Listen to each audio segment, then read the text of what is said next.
大家好，跟我学习中文。他是学生，他是学生，他是学生。គាត់គឺជាសិស្ស他是学生。我是翻译员，我是翻译员，我是翻译员。ខ្ញុំគឺជាអ្នកបកប្រែ 翻译员 អ្នកបកប្រែ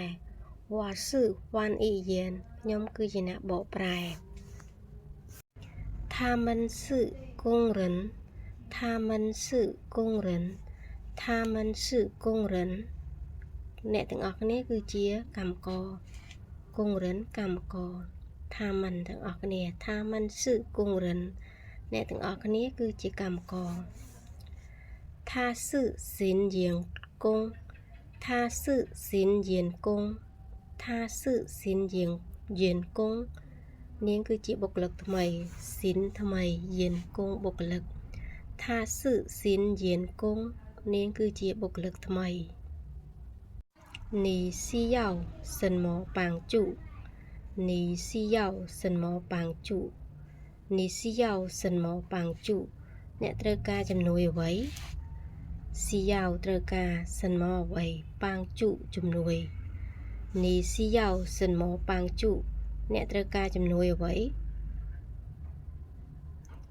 可以来找我可以来找我可以来找我អាចមករកខ្ញុំបាន可以អាច来មក我的弟弟是警察我的弟弟是警察我的弟弟是警察ប្អូនប្រុសខ្ញុំគឺជាប៉ូលីស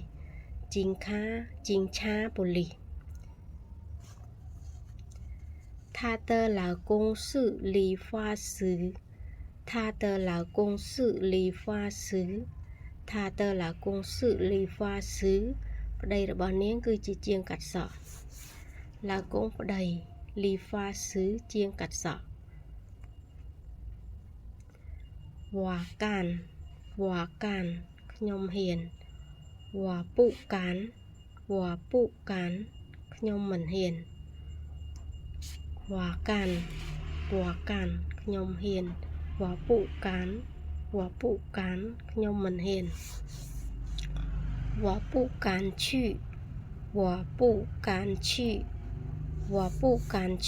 ខ្ញុំមិនហ៊ានទៅទេ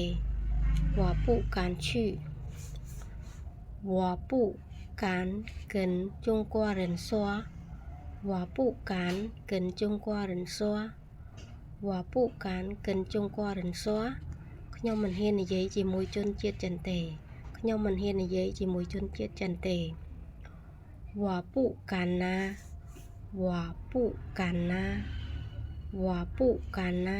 ខ្ញុំមិនហ៊ានយកទេ